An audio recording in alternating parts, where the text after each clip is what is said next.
gonna mute me.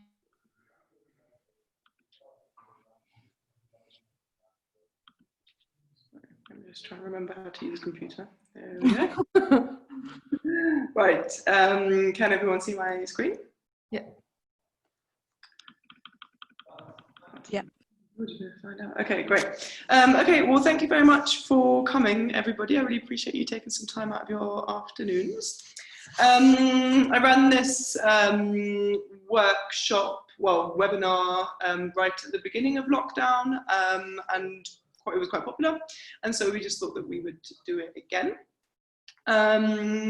So I run Space4, and I work with Maddie as well. So we run this project, which is part of Outlandish. So yeah, I'm just going to basically tell you some of my views and opinions and use Space4 as a case study of what we've been doing. Obviously, there are like a million different opinions out there, and I'm sure you can speak to lots of different people about how you can have create social impact through a workspace. And so yeah, this is just my views, so please take it with a pinch of salt, and yeah, really, like I say, thank you for coming along, and there'll be some time for questions or discussion afterwards. So yeah, my background is that I've worked in quite a lot of kind of building related roles. I actually studied history and sociology and always thought that I'd go and work for like a cool charity running campaigns, but I ended up moving to Berlin after I finished university and working for a kind of arts film documentary organisation, and the guy had some money there, so basically our offices were in these kind of like converted mill, and the guy who ran this film company had a bit of money and made a deal with the landlords that he would convert the rest of the mill. And so I got kind of stuck on, instead of editing film, I got stuck onto this project of refurbing this derelict old warehouse in the centre of Berlin, which at first was kind of a bit miserable because it was just like really dirty, and I just had to like lug huge bags of concrete around all day. But in the end, it was actually really fun, and I kind of fell in love with like buildings. So like basically taking like the idea of, for me, of finding a kind of derelict and horrible space and turning it into a place which people can enjoy. So my course starting in 22 minutes. If there's anything, can it come to you? Yeah, absolutely. Maddie, can you mute people? Can you do like mute all? All right.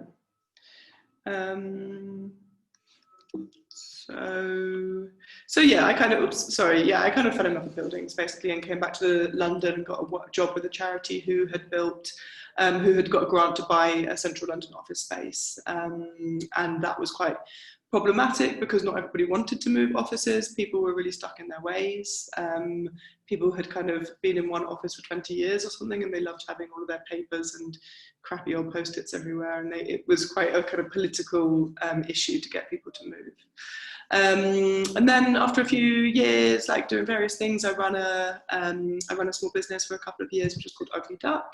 And what we did was we took over buildings in the period between them being bought and sold, and we turned them. The main one was for a film and film and photography studio, as well as corporate events. And then with the money from that, we would use the building for arts and community projects. So we collaborated, we ran like a big time bank, and we ran lots of exhibitions and performances. And then I moved to Lisbon for a year, because Lisbon, I think, is a really interesting city when it comes to looking at how kind of workspace is developing, in that Lisbon had a lot of empty properties, which were quite run down, and it didn't have very much in the way of kind of startup culture. And now the government is proactively trying to regenerate that city by looking at the assets in terms of space and looking at interesting organisations who can work in them, and also lucrative organisations who can work in them. So they're trying to get as many tech organisations to move to Lisbon, because of course tech has quite a lot of money. I mean, we can talk about that for a long time. I don't think they're necessarily taking the best approach, but hey ho. So yeah, I've been working with Outlandish now for 3 years, in order specifically to run Space4. And Yeah, so Space 4 is has been going for about 3 years. And we initially started just in the offices downstairs from Outlandish, which were quite cheap, and we had a short-term contract with the landlord. And the objectives originally, sorry, I should have said Outlandish, for those of you who don't know us already, Outlandish is a web development cooperative. We build quite large-scale websites for trade unions, NGOs, charities, and progressive businesses. And we're a workers' cooperative, which means that we're owned fully by our workers. We don't have any external shareholders. And any surplus that we make, so as well as being a cooperative, we're also asset locked, which means that any profit that we make has to be reinvested back into the organisation or back into projects that we believe meet our social mission, which is to use technology to make the world a better and fairer place. So the objective really of taking over the workspace and trying to bring new people in was, firstly, it was basically to fulfill our social mission. So we really want to see the cooperative economy grow. We really want to see more co-ops coming into the technology sector. So rather than everyone going, oh, I'm going to set up a for-profit business or even a social enterprise, we really think that the cooperative model is very resilient and can be very politically radical. It tends to look after workers a lot better and deliver kind of high quality products for less money, because there's less money being creamed up by through profit or through shareholders. So we really wanted to create a way that we find a way that we could get more co-ops to develop, and on top of that, find a way that we could make those cooperatives more profitable and more sustainable. So that was one of our main objectives, and something that I don't think I've written down here, but which is definitely true, is that we also wanted to kind of get our name out there. So in some ways you could say this is quite an elaborate kind of marketing and networking project. We wanted to find new clients, find new potential staff, so freelancers and other kind of consultants that we could work with. And so we thought, you know, what better way to do that than to just bring everybody to our offices, basically. So yeah, we started in July 2017. The building was kind of scummy. I really wish that I had photos. I don't seem to be able to find any photos of how the building was, but it had like a toilet right in the middle of the office. It was really weird. So we kind of ripped it all out, but we did a very light touch. We knew that we didn't want to spend a huge amount of money, because initially we were just going to run the project for a year and see how it went. So we put a kitchen in, we took the scummy toilet out, and we did some painting, and we got some desks, secondhand desks and stuff, and we did it for £15,000. So I would say that was, yeah, like pretty much on a shoestring. Like you could do it for a bit less, but if anyone is like kind of thinking about what the costs of setting up some kind of workspace is, then I would say try to think, you know, it's not free. And then we ran effectively at a loss for about 9 months.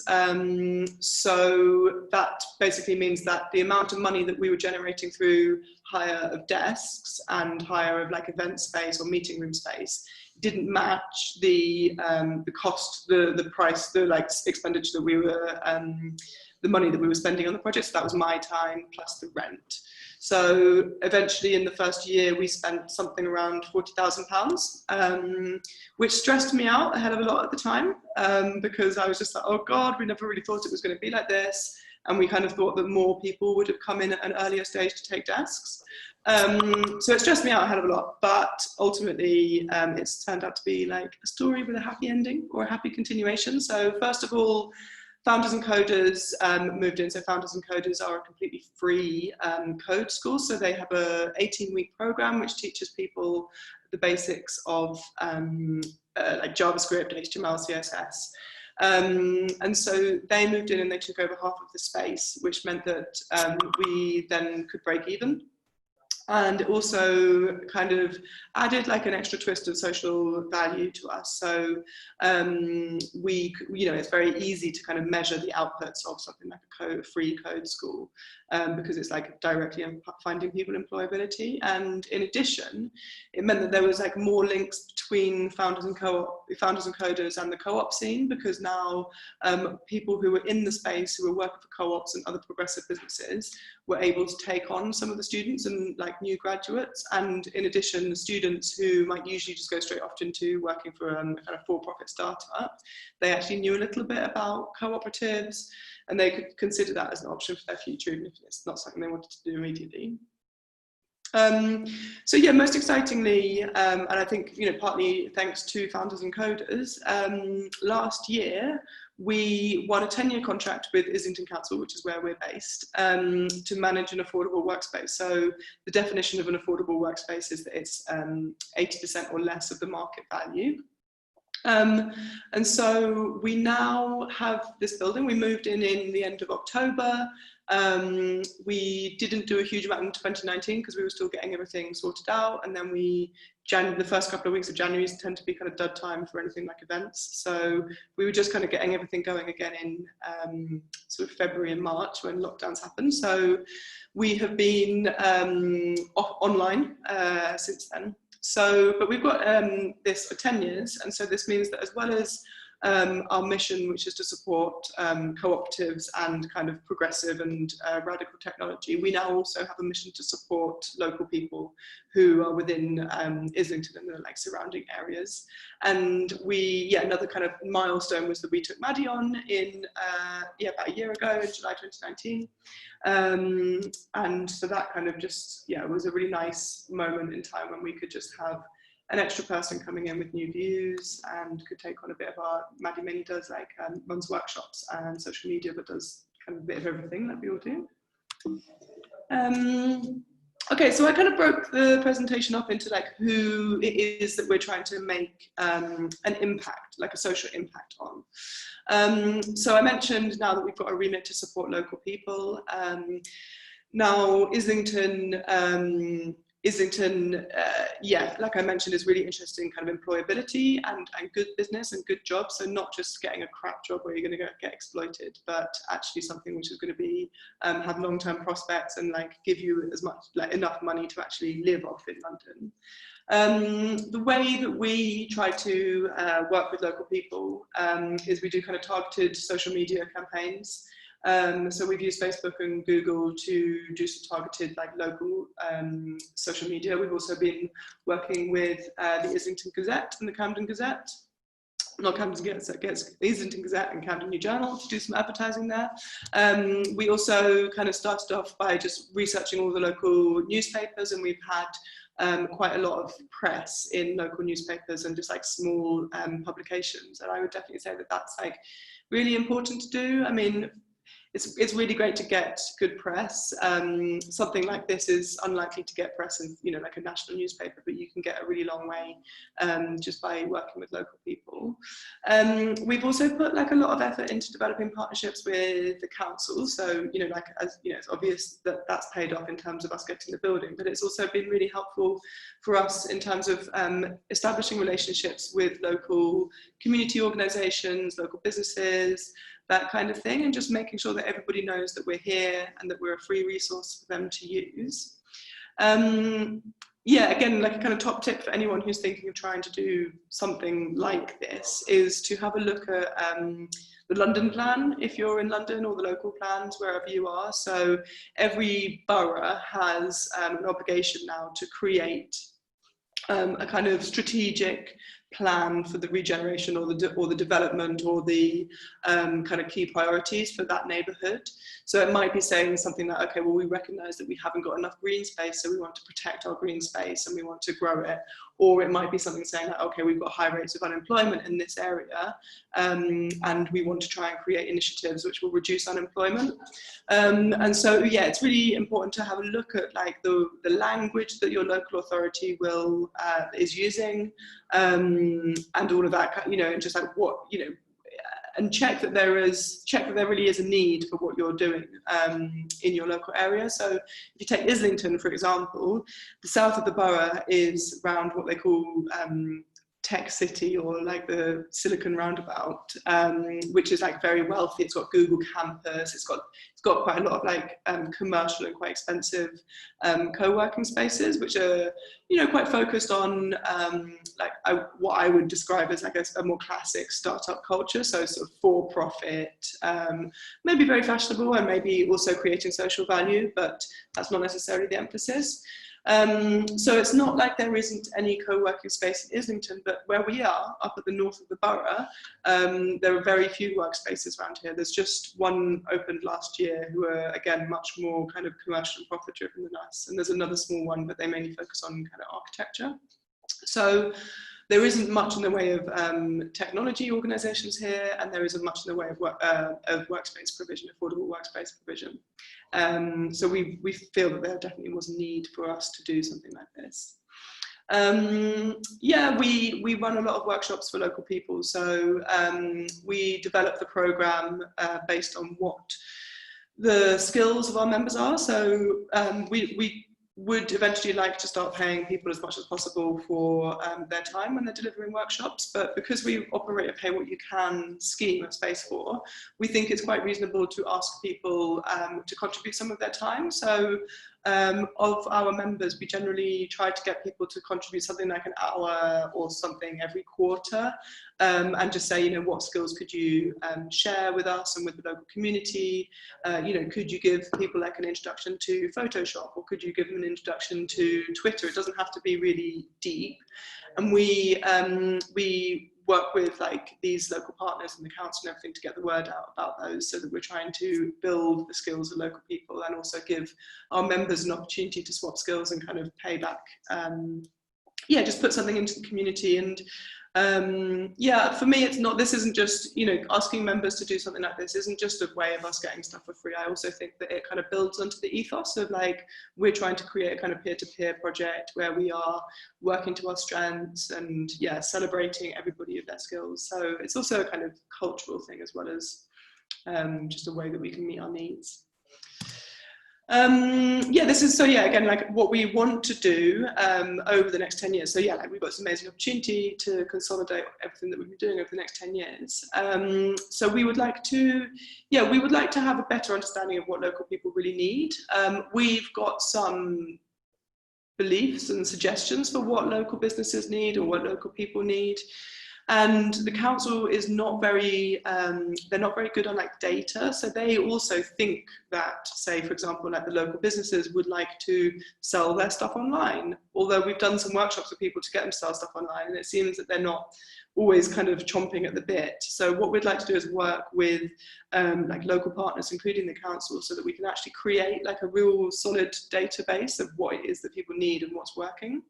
And then it won't just be us delivering it, but we can kind of identify partners either to run those programs here from the space or in other spaces. So it might be, for example, that people might prefer to learn things in their own community space or in their own home or whatever, or maybe in their kids' schools, that kind of thing. So we want to try and make sure that we're making decisions based on like real data.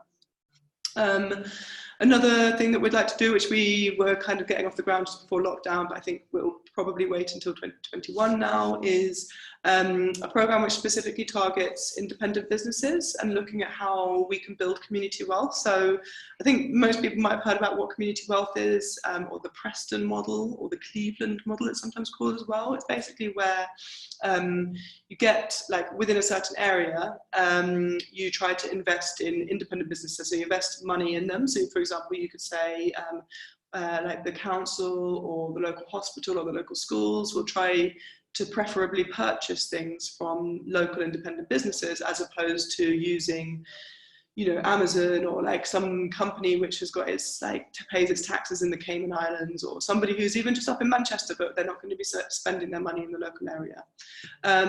So we want to create a program which supports independent business to kind of meet their needs in a more local way, so that they're like targeting local customers and trying to keep their supply chains as short as possible and as ethical as possible.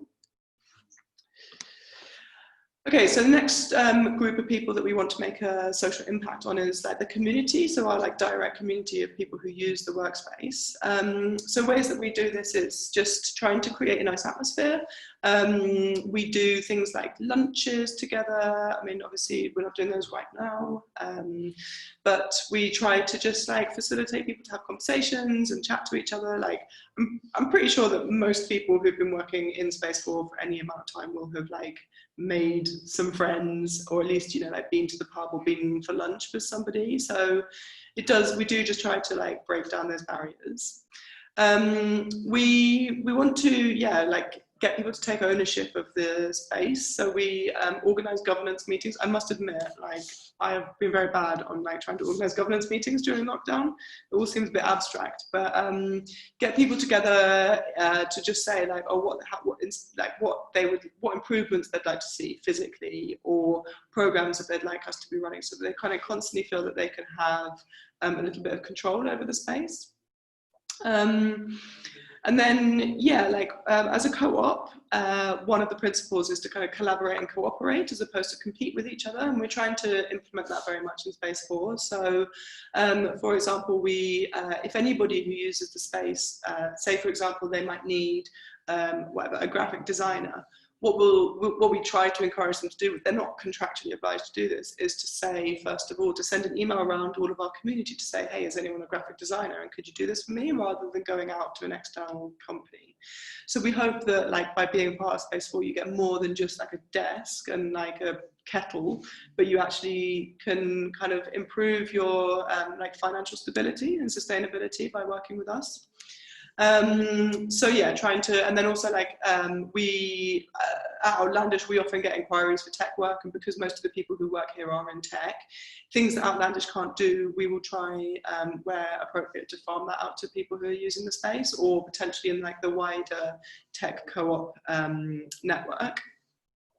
Another thing we do is we've started doing these, what we call Agony Art Sessions. So working in a co-op can sometimes be a bit confusing. It's like a bit of an odd business model, and being generally non-hierarchical can create like also new problems, particularly when people are used to working under a line manager or like a hierarchy. So we have these Agony Art Sessions, which is basically just an opportunity for people who are working in co-ops to say, oh, has anyone got any suggestions of how I could do this? Or we're having a problem with such and such a client about this, that and the other, could you help us? Have you ever had this experience before? And everyone basically just goes around in a very open and non-judgmental way, and like just give people tips. And what we're trying to do is formalize that. So over the next few months, we're probably going to start running some like how to start a tech co-op workshops. And in the new year, what I'm hoping to do is something which is a bit more like a formal incubator, which would be aimed mainly at the people who are in the space, and maybe some people who are like a bit earlier on trying to find a way to set up a co-op, so that we can kind of just, yeah, bring people through the steps. I thought I'd bring in some like things which have inspired me as well. So this is the network map of an organization called Atölye, who are actually based in Istanbul. They're not a co-op or anything, but and they're not even, I don't think, particularly kind of ethical or anything. But one thing that I really like about what they do is that the way their financial model works is that basically I think you pay a very high desk price, or a very high price to use the studios. But if you collaborate with other people in the network, that price goes down and down and down. And so it's about trying to create, trying to look at value beyond just, beyond like the monetary value of hiring out a desk and hiring out space, and actually thinking like, how can we measure, how can we measure some kind of other type of economic value or even social value which is being generated through this community? And this kind of map is something that I am hoping to get better at and like create for our own community. And there we go, that's the ambition. So yeah, trying to just kind of improve like an understanding of what we do, so that clients come directly to Space 4, and that people kind of trust us that we'll be able to, if they come to us with a web project, that we'll be able to find them either like one person or a team of people who'll be able to like do that work to a high quality. And yeah, like it says here, just get good at kind of communicating the value of collaborative work as opposed to competition. And I think that little diagram that Atoli has done is quite a nice example of how to do that. And then, yeah, sorry, one thing it says here is about, you know, being big collaborative pieces of work. One of the kind of, we had this network called CoTech, which some of you already know about, I know, which is a kind of a big network of co-ops. And one of the things that we sell ourselves on is that, or we're trying to sell ourselves on at least, is that we are kind of greater than the sum of our parts. So each of the co-ops are quite small, you know, like less than 20 people, but across the whole network, there's about 350 people, something like that. And then within Space 4, we've got, you know, about 50 members, more or less. Some of them are very small businesses and some of them are freelancers who might not necessarily be able to take on the risk or might not have all of the skills to do these big pieces of work. But we hope that by bringing them together through Space 4, through like the physicality or like the kind of network side of what we do, we'll be able to help people kind of, yeah, be greater than the sum of their parts. Yeah, I kind of touched on this a little bit before when I was talking about local plans. Like the local council, if you're ever trying to do something like this, I think it's really useful to have them on site. And yes, you know, I mentioned like have a think about what their priorities are and what, you know, the gaps are in local provision and what they're good and they're not good at. Councils, in my experience, tend to be pretty rubbish at anything to do with technology.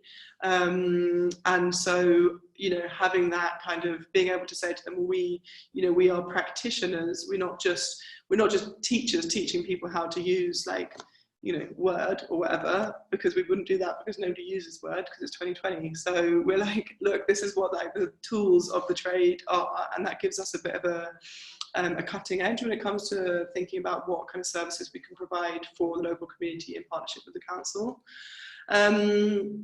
They are, it's important to kind of, measure your impact. So the councils will get money from other funders as well as the government. And they themselves will probably have to show the impact that they're creating to their funders. And so the more that you can help them do that and break things down into kind of like nice little qualitative case studies, or indeed just like hard data about like the impact that you've made, the better. But yeah, don't overpromise. I mean, I guess other people might have a different opinion. I just think it's silly to lie, really. When we were first tendering for this building that I've mentioned that we've got, the council gave us this lovely spreadsheet that I've got a little slide up of now. So, my God, this was a headache. What it is, it's called a social value matrix, and basically in one column is like, so we've got certain demographics that we're meant to target. And even if you don't have to do this for your council, I still think that it's like really, really valuable to bear this kind of stuff in mind. So there's demographics who tend to be less well represented in the jobs market, and like specifically the tech sector. So women, people of colour, people with disabilities, people who are long-term unemployed, people who are ex-offenders, young people, that kind of thing. So in the big column there, it's like, you know, the number of hours that you can help a woman to improve her CV. And then we'll say something like, okay, well, we think that over the next 5 years, we're going to run 20 CV workshops with 20 women. And then they've said, okay, well, each one of those is worth whatever it is, £3.50 or £37.95. And it comes out at the end with a sum of the amount of value that we're going to be generating. We put all of founders and coders hours into here as well. So that's, that obviously like created like a big chunk of value. So the kind of logic behind this is that you're taking social value, which is effectively time spent with these different demographic groups, and you're converting it into an equivalent monetary value, because, you know, that is, and, you know, there is a science behind this, which is saying, well, the more people we can get into sustainable work and all of that kind of stuff, and just general well-being, it will ultimately somewhere down the line turn into an economic value, because these people won't be on benefits, or won't be, for example, like accessing healthcare services so much, and whatnot.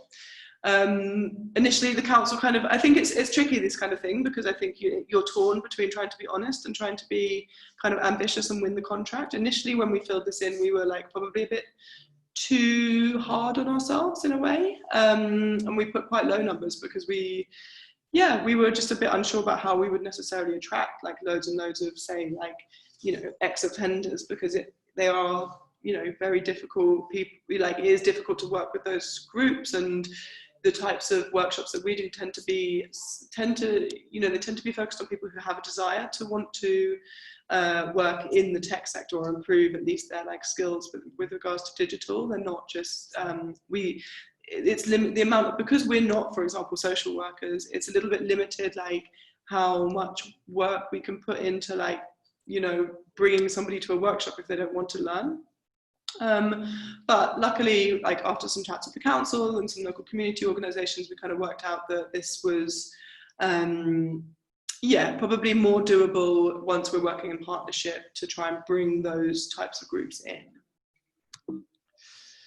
And yeah, if anyone wants to talk more about like social value matrices or anything, just let me know. Yeah, so we would like to get much better at measuring our social value. One of the organisations who's based here in Space 4, they've got a nice little programme which kind of allows you to measure a lot of your impact. So we are using that at the moment to kind of chart how many people come to workshops, what those workshops are on, and then like we'll be also working with the users of the space. So every 6 months, send out a survey to measure things like, okay, how much has your business grown? Is the turnover growing? Is the number of people are growing? Also, and again, like looking into those demographics to see who we're reaching. And yeah, we want this to not just be CSR. I think that there are quite a lot of interesting examples. I always talk about Google Campus as quite a good one. So I think people are quite divided on what the morals of Google are, right? Google is like ultimately like a massively profit-making business, and they also don't really pay taxes here in the UK, or they definitely don't pay like the correct proportion of taxes. But what they do is they do run something called Google Campus, where many of you may have been, and they've got some pretty impressive programs. They've got like a whole load of programs, like helping like women into technology, people of colour, like really good training programs, and it's pretty much all free to access. Now, I think that's amazing, and like there's all sorts of great things. You know, if you were a council, like sure, it would be very tempting to commission Google. It's tricky though, isn't it? Because ultimately, it's kind of robbing Peter to pay Paul in a way, that they've got all of this, they're doing all the social value, but you know, if they paid their taxes properly, they might not be able to provide quite so much social value. So I think, you know, what we are trying to do is just sell ourselves as being an organisation which is like moral in like all sorts of ways. It's not just about being like, okay, well, we're going to make loads of money over here by ripping people off and not paying taxes, and we're going to like put some small percentage back into the community. We want to try and make it like a slightly more authentic, create like a more authentic understanding of what social value is. So yes, if you wanted some top tips about like how to try and be like financially sustainable, use your community. So like I already said, try to get people to like help you. You know, if you, for example, like I really hate doing stuff about health and safety, and like I've had to do it in loads of different jobs, but it's just not really something that I really enjoy doing. And outsourcing that kind of work, because it tends to be like, I don't know, really horrible, like almost like security companies who do that sort of stuff. They're quite expensive, and they don't generally, I don't necessarily think that they always see eye to eye with us on a kind of cultural level. But recently somebody joined Space 4 who is like an expert in health and safety and fire safety and everything. And so I work with her quite closely, or like Maddie and I both work with her quite closely to make sure that everything is like up to standard here. And in return, she has like a discount for her desk and that kind of stuff. And, you know, that's just a really great way for me to save money. She doesn't mind doing it. It kind of uses, it like plays to her skills. And again, like asking people to help out, you know, just, yeah, like running workshops or doing things like opening up in the morning, that kind of thing. I do think you need to be a little bit careful. I think that if you're always asking people to do stuff for free, they might end up resenting it or feeling a little bit hard done by. So I think it is just about trying to create like personal relationships with people, so you just can know that you're not asking one person too much. Also, like it's like important to think about what people are comfortable doing. Some people might absolutely love running workshops, but like really hate waking up early, so you probably don't want to ask those people to like open up for like some event at like 8 a.m, but it might be better to just think about, yeah, working with them to deliver workshops and just, yeah, play to people's strengths. And yeah, look, some people like really hate public speaking, so just don't bully them into doing it, as much as it's tempting. Yeah, like try, you know, we're a small organization. I hope that we're going to get bigger, and I hope we're going to like employ like loads of people by the end of these 10 years. But for now, it's really about like what we're doing is trying to develop partnerships with people who like who have great networks already. So for example, we were recently introduced to an organization called Capital Enterprise. They do quite a lot of skills training across the whole of the UK and kind of business training.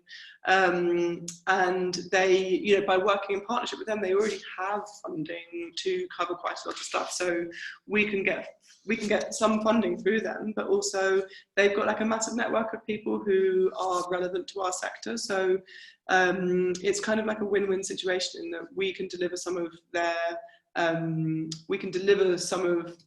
like programs for them, and at the same time we get to access their networks. Yeah, other sources of income, like I would never advise anybody to try and set up a workspace if you're solely reliant on desk rental. It's really difficult to make that happen. Even if, so we have pretty much like a pay what you can system, and for me, I think that's like it's great because it generates trust. You know, I try to just be approachable when it comes to people, to money, and if people are having like a difficult few months, we can just drop that down for a bit and then put it back up or whatever. And it's been really amazing, like say through lockdown, like a lot of people have carried on paying like at least half of their normal rent. And I think that is partly because they know that we're just quite honest and we'll just try and do what we can for them when we can. And it also means that it's like accessible to everyone. But of course running, and so I think it's a great principle, but of course trying to run a profitable business when you have like a pay what you can or like a very much like low cost model is going to be really tricky. So even if you're charging kind of central London rates or whatever, it's just difficult to make ends meet. So I think it's important to think of like other ways that you can generate income. Yes, there are, because most workspaces are privately owned businesses, there aren't a huge amount of funds which support workspaces directly.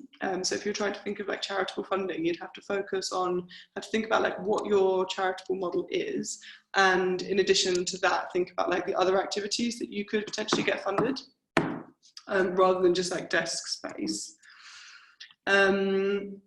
So yeah, so it's like a little point of inspiration. IndieCube is like one of my favorite organizations ever. They're so nice. They're based in Wales.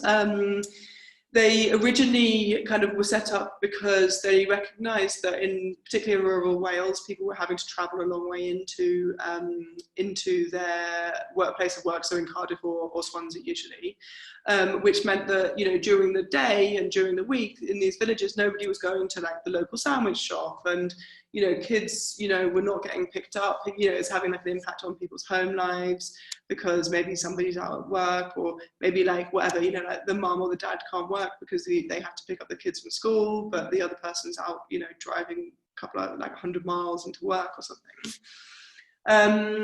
So anyway, so they've sort of set up these workspaces which have this great kind of social value in terms of like keeping people in their areas, in their rural areas. But in addition, they are doing loads of really inspiring work in terms of basically trying to like unionize freelancers. So freelancers and self-employed people often suffer from not being able to get legal representation like you might usually do if you were employed and you had a union, and not getting just generally like advice and that kind of stuff, or maybe not getting paid. So IndieCube do a thing where you pay them like on top of your, I think on top of your desk membership, you pay them something like £10 a month, and then you can access free legal advice, and you can also access like invoice factoring. So I can't remember what the percentages, but some crazy percentage of people don't get their invoices paid ever. So by doing this, you get something like 90% at least of your invoice guaranteed every time, even if your client is a shitbag and doesn't pay you. Great. So yeah, in terms of like what we want to do in finances, what my main aim now is to focus on kind of generating commercial leads for our tenants, and like probably mostly the co-ops, because that's our main mission, but anybody really. So working with like partners like the local council or bigger organizations, so that we can say, yeah, I know like good practices, they would be great at this job. Please, like, can we commission them to do it? And then we would either take like a small role in like managing that project, and we would generate like value from that project, or else we would say, okay, well, if you get a job through Space 4, you should give back, I don't know, 5% or something. We're not quite sure what that would be. And yes, and another thing is that like we've been running events like in person up until the lockdown, but what we want to do, and we've started doing through lockdown, is basically creating like a library of digital resources. So basically getting all of our webinars up online, so that if people want to find out more about like, you know, JavaScript or like how to run workspaces, then they can just like use our online forum to like access that. And then we can like generate more sponsorship. That's kind of the end of my presentation. So that ended on a bit of a, I thought there was another slide. But this is like just a list of stuff that I've been thinking of would be potentially useful. So I just wanted to run through that. Like, I mean, I don't think there's really many people on this call who are interested in like necessarily opening a workspace, seeing as most of you are actually in my workspace anyway. But this is like some other things that I think are interesting and like things to talk about, or like bear in mind if you are ever setting up some kind of like physical workspace. So understanding like what to look for in a building. Like we were, as well as this office, we were initially offered some offices right down in central London, and they were like really nice and big and bright and this, that and the other, but we would have had to put in all of our cabling and that kind of stuff, and it would have just ended up being so expensive for a small business, it wouldn't have really been feasible. So I think that lots of people can get kind of wowed by that stuff, but it's important to just think about what the costs might be might be. Stakeholder engagement, so kind of how to like bring people in, so to kind of support you in your application to get some kind of building. Thinking about like how you can fund your project, thinking about how you can like develop partnerships once you're already in a building, and how you can kind of like reach out to the right types of people and the people who kind of need you most.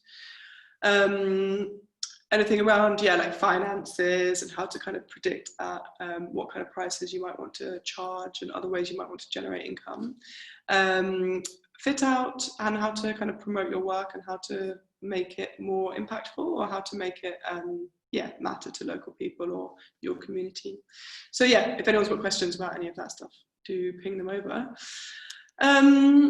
Yeah, another thing that I didn't really mention, I meant to mention it somewhere, is that we are hoping over the next 12 months to probably split Space 4 off from Outlandish. And so we're going to be probably looking for a panel of governors who can help us, so that we become, what's the word? Not answerable. Anyway, you know what I mean, kind of answerable to our local community and to like a community of interest. So if anybody would like to get involved with Space 4, there are soon to be some opportunities thinking about how we can make that work. So yeah, please get in touch. But yeah, that's all from me. So yeah, it's just about if you got any questions. I'm going to stop sharing.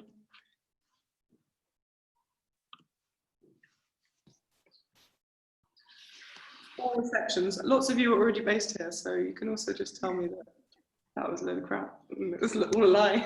No, hopefully not. Hi, I had a couple of questions. Firstly, are you registered as a CIC? No, so at the moment we are, so Space4 is not registered as its own separate company, we're part of Outlandish. Okay. Outlandish is registered as a workers' cooperative.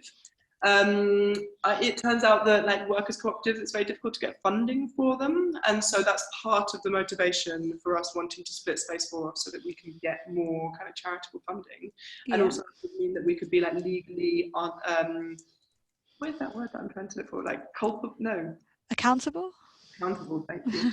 Accountable to our community, because at the moment legally it's the members of Outlandish who are the decision makers, although we kind of in principle want it to be the workspace users who are decision makers. So we're looking into different structures, one of which is a CIC and another one which would be like a community benefit society.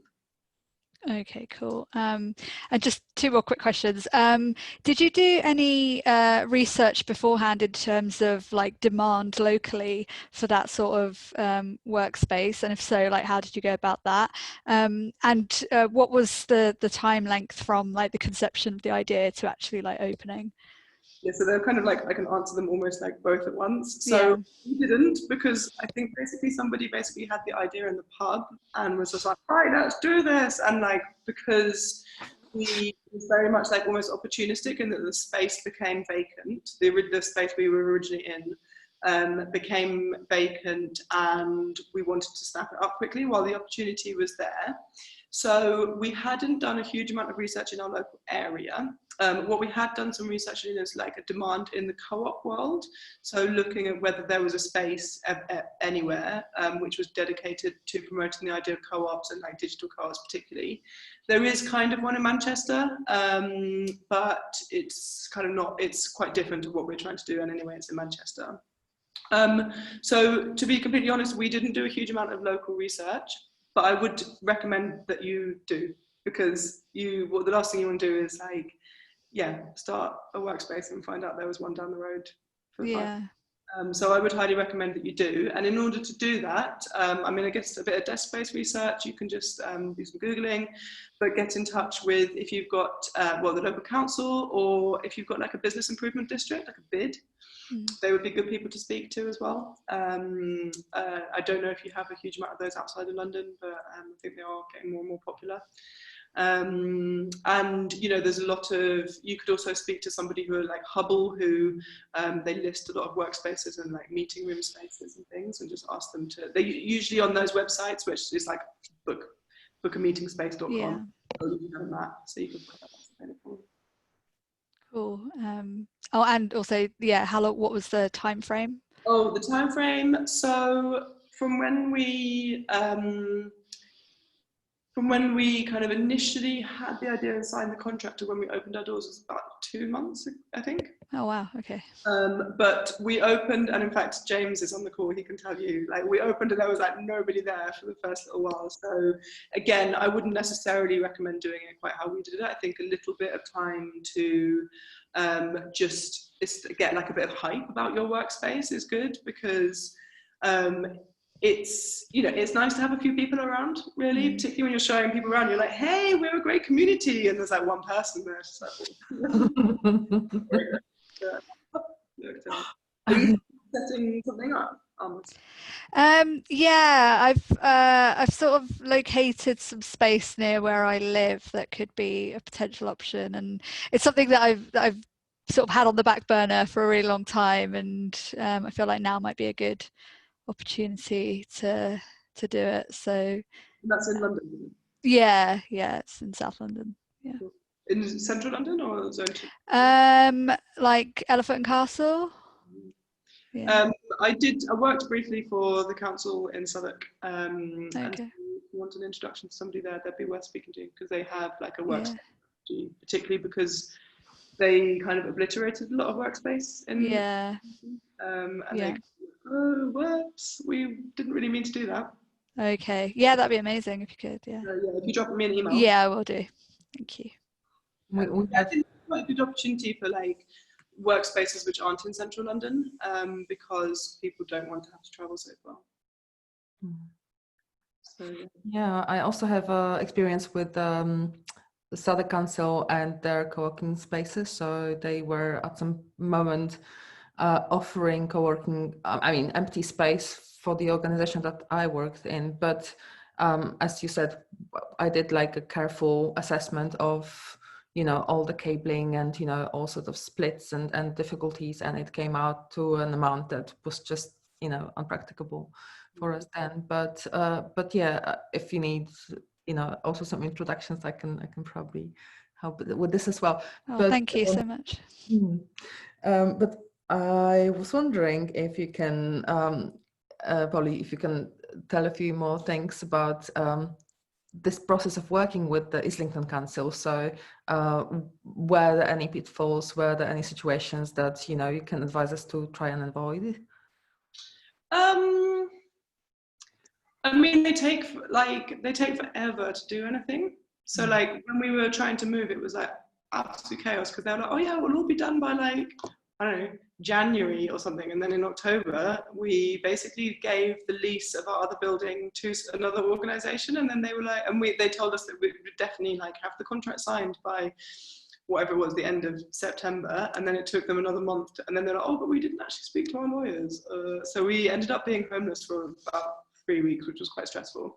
So I think like any time you speak to a council and they give you a date for something to happen, add 6 months to a year. That's crazy. Yeah. I've just received an email saying that they're meant to be installing a lift here, and I've just received an email to say that it might be done by April next year, which is quite funny, because they hi Dan they told us it was going to be done by Christmas last year. So Nice. So I would say try to build relationships with all of the different departments within the council. So we've got a good relationship with the councillor, and she's political, so she's a political person, so she can put pressure on different people from a political point of view, and that's really great, because she can be pushing, we're lucky we're in a Labour council, but she can kind of push people from a political point of view. But then we've also been like establishing relationships, so yes, the workspace people and like the buildings department, but mainly like employability, youth, and like they've got something called the inclusive economy team, which is trying to make sure that, it's kind of employability, but basically looking at people in like less privileged people, basically, who they want to get into good employment, and so that overlaps with schools and everything. Community organizations, faith organizations, that kind of thing. So I would say just try to have like a multi-pronged attack on the council. That's a super good advice. Thank you. And one more thing, sorry to ask so many, but how did you advertise apart from the what you already said, through the council newsletter and all that? Are there any kind of marketing outlets for you that you can also recommend that are cooperative focused? Yes. Oh, it's a pity that Maddie's gone. So in terms of like cooperative focus things, so like Stir to Action is I can send you some publications, but Stir to Action is a really good one. Positive News as well are nice. Like there's Red Pepper as well. I think we had an article with them at some point. And like Co-ops UK are a nice organisation to get them to tweet about you and put you in their newsletter and that kind of thing.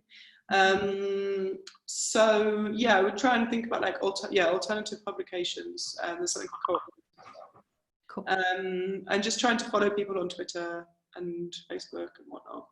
Cool. Thank you. Thanks so much. You're welcome. It's really fun. I really enjoyed it.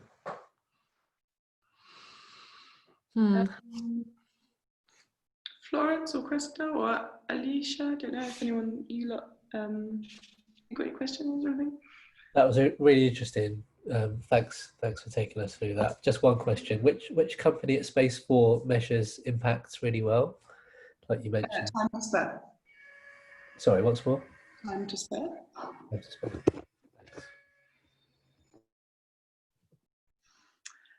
Great. Thank you for today. It's been really great. And so I'm from the Institute of Physics, so based in there. And we also have affordable offer space for people, but in the physics world. So if you ever get anyone more on the technical side of that, then yeah, we could maybe help each other out, which would be awesome. Because you're down on Caledonian Road, aren't you? Yeah, we are, yeah. And I'm actually joining today because we're opening a building in Dublin next year, and we really want it to be more around a community of across the STEM. So this was really useful to help get some of those ideas.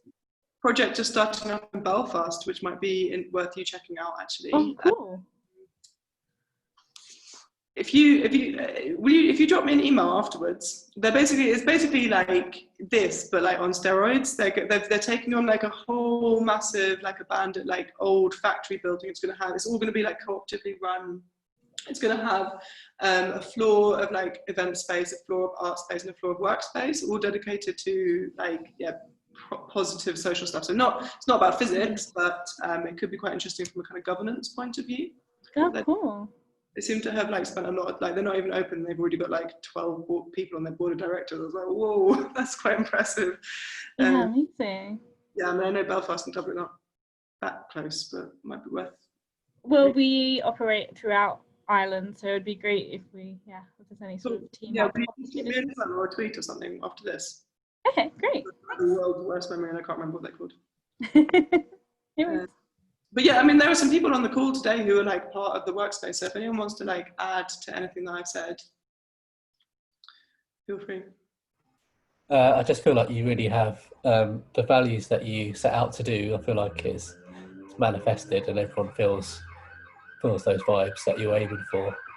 And splitting from Outlandish might be a good time for a rebrand. Yeah, we need to. It's not even a rebrand. We just need to brand, really. Yeah, I mean, I suppose, you know, we've been a little bit piecemeal in our approach to stuff, mainly because we didn't ever want to spend like huge amounts of money before we'd made an income, which I think is fine. I mean, I guess it's an iterative approach, right? But there are quite a lot of things that we still haven't sorted out really 3 years in, such as our brand. But it's quite nice to like be kind of working in a more sustainable way rather than front loading all of those costs. And also, like, it means that we can get people engaged. So, like, hopefully, we'll be working with Chris on our branding, and so we're trying to like actually like bring like the resources from the community together. So we've kind of at 3 o'clock now. It's a good subject. No one wants to stop, but yeah. So if anyone wants to get in touch with us, we're happy to help. Like Polly said. I'll share this video anyways on YouTube, so you can watch it again if you want to take more notes. And then, yeah, just stay in touch and check out the Twitter and stuff and see what we're up to. Yeah, and we'll definitely like send some people to the Institute of Physics. Yeah. Like, no, anyway, I'll just ask you that on email. Maybe. All right. We've got some people who are doing more like hard engineering, and we don't really know a huge amount of stuff about engineering. Maybe you do. Yeah, nice, great. All right, well, thank you so much for your time, everybody, and like, yeah, please do stay in touch. We love making new friends. Great. All right, take care. Thanks, everyone. Bye. Thanks, Polly.